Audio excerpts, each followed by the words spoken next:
As రావు గారు sir చెప్పండి. జగన్మోహన్ రెడ్డి అసెంబ్లీకి రావట్లేదు. ఈరోజు చంద్రబాబు నాయుడు గారు కూడా చాలా ఘాటుగా కూడా అసలు అసెంబ్లీకి రాని వాడికి ఎందుకు రాజకీయాలు అనే కోణంలో కూడా మాట్లాడారు.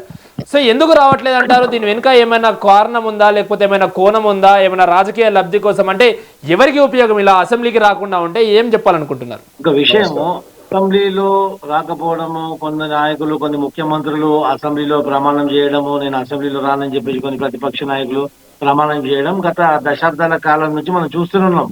అక్కడ ఎంజీఆర్ నుంచి, ఎన్టీఆర్ దగ్గర నుంచి, జయలలిత దగ్గర నుంచి, ఈవెన్ మా చంద్రబాబు నాయుడు గారి దగ్గర నుంచి అందరూ కూడా. ఎందుకంటే ప్రతిపక్ష నాయకుడు హోదా అన్నప్పుడు, ప్రతిపక్షంలో ఉన్నప్పుడు ఏమైందంటే ఏదో ఒక సాకు కావాలి. ఏ నాయకుడు అందుకే దీనికి ఎవరు మినహాయింపు కాదు. నేను క్లియర్లీ న్యూట్రల్ గా మాట్లాడుతున్నా. ఎవరు మినహాయింపు కాదు. ఆ రోజు చంద్రబాబు నాయుడు గారిని అసెంబ్లీలో సాక్షిగా అవమానించారని చెప్పేసి వారు కడాఖండిగా నేను అసెంబ్లీలో కాలు పెట్టబోను, ఇది గౌరవ సభ కాదని చెప్పేసి ఆ రోజు ఆయన బయటకు వెళ్ళిపోయారు. ఆ తర్వాత ఒకప్పుడు ఎన్టీ రామారావు గారు, ఆ తర్వాత జగన్మోహన్ రెడ్డి గారు కూడా గత లాస్ట్ అసెంబ్లీలో కూడా మేము ఇక్కడ మాట్లాడడానికి అవకాశం ఇవ్వట్లేదు, నాకు ప్రతిపక్ష హోదా ఉన్నప్పుడు కూడా మాట్లాడడానికి అవకాశం ఇవ్వట్లేదు కాబట్టి నేను అసెంబ్లీకి రానని చెప్పి ప్రజల్లోకి వెళ్ళిపోయాడు, పాదయాత్రలు చేసుకున్నాడు. అది వేరే సంగతి. ఇక ఇప్పుడు ఏంటంటే ముఖ్యంగా ఇక్కడ మొన్న ప్రభుత్వం ఏర్పాటు ఎన్నికలైన తర్వాత కేవలం 11 సీట్లకే వైఎస్ఆర్సీపీ పరిమితమైంది. మీరు ప్రతిపక్ష ఇక్కడ గమనించాల్సిన విషయం ఏంటంటే, మీరు ప్రతిపక్ష హోదా కలిగి ఉండి మీరు రాకపోతే దానికి ఒక ఇది ఉంటది. కాకని ఇక్కడ మీకు ప్రతిపక్ష హోదానే లభించలేదు. ప్రతిపక్ష హోదా అంటే సర్టన్ నంబర్ ఆఫ్ సీట్స్ ఉంటేనే అది మా ప్రతిపక్ష హోదా అవుతుంది. ప్రతిపక్ష హోదాకే ఎలిజిబుల్ సీట్స్ మీకు రాలేవు కాబట్టి ప్రతిపక్ష హోదా అనేది మీకు ఇవ్వలేదు. ఇవ్వనప్పుడు కూడా 1 సీట్లున్నా 2 సీట్లున్నా మీ గలం అనేది ప్రజల పక్షాన వినిపించేది ప్రతిపక్షం.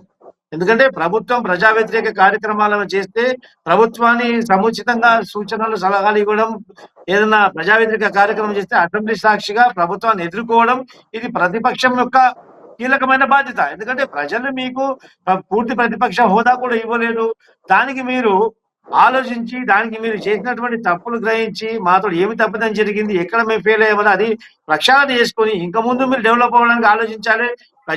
ప్రజల మ్యాండేట్ ని మీరు తిరస్కరించకూడదు. ఎందుకంటే public has given the mandate of level seats. ప్రజలు మీకు 11 సీట్ల మ్యాండేట్ ఇచ్చింది కాబట్టి ప్రజల నిర్ణయం శిరసా వహిస్తూ, ప్రజల నిర్ణయం గౌరవిస్తూ ఖచ్చితంగా అసెంబ్లీకి రావాలి. 11 కాదు, ఒక్కరున్నా సరే ప్రతిపక్షంగా హోదా లేకున్నా, ప్రతిపక్ష పార్టీకి ప్రతిపక్ష హోదా మీకు ఇవ్వకున్నా మీరు ఆపోజిషన్ కౌంట్ అవుతారు కదా. అధికార పక్షం అయితే కాదు కదా, మిత్రపక్షం అయితే కాదు కదా. ఉన్నది ప్రతిపక్షం, ఏకైక ప్రతిపక్షం వైఎస్ఆర్సీపీ. మీరు ప్రతిపక్ష హోదా ఇవ్వకున్నా ఖచ్చితంగా మీకు కాకపోతే స్పీకర్ యొక్క విచక్షణ అధికారం ఉంటుంది.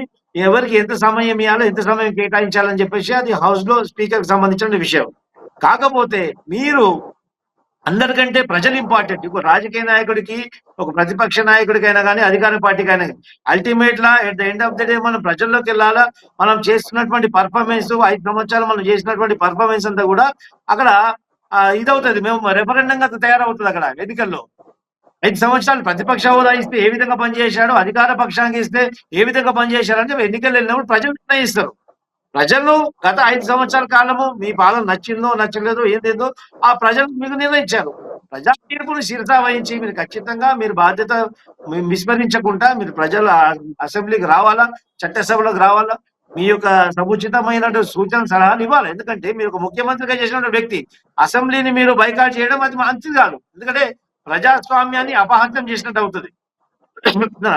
ఇంకా మిగతా వేరే కేసుల గురించి రాలేదు, ఎందుకు రాలేదు ఆ విమర్శలు చేస్తూనే ఉంటారు. మీరు అధికార పక్షంలో ప్రతిపక్షాన్ని విమర్శిస్తుంటారు, మేము మా అధికార పక్షంలో ప్రతిపక్షం మేము కూడా విమర్శిస్తున్నాం. అది అంతా పక్కకు పెడితే మీకు ప్రజలు ఇచ్చిన మ్యాండేట్ గౌరవించి ఖచ్చితంగా అసెంబ్లీలో మీరు రావాలా, అసెంబ్లీలో కూర్చోవాలా. మీరు ప్రజల పక్షాన, ప్రతిపక్షం అంటే ప్రజల యొక్క వాయిస్, అది పబ్లిక్ వాయిస్. ప్రజా వ్యతిరేక కార్యక్రమాలు జరిగితే మా యొక్క ప్రభుత్వం యొక్క నిర్ణయాలు, అధికార పక్షం నిర్ణయాలు ఈ యొక్క రాజ్యాంగ విరుద్ధంగా ఉంటే, అప్రజాస్వామ్యంగా ఉంటే ఖచ్చితంగా మీరు గలమెత్తాలా. You have the opportunity, you are losing that. దాని బాధ్యత మీరే వహించవలసి వస్తుంది. ఎందుకంటే దాని మూల్యం కూడా మీరే చెల్లించుకోవాల్సి వస్తుంది. 1 సీట్ ఇచ్చినప్పుడు కూడా మీరు అధికార పక్షంలో ఏదైనా జరిగితే పాలసీస్ల మీద, అక్కడ ఇచ్చినటువంటి జియోస్ల మీద, జరుగుతున్నటువంటి అభివృద్ధి పనుల మీద అనేకమైనటువంటి అంశాల పైన మాట్లాడే అవకాశం ఉంటుంది.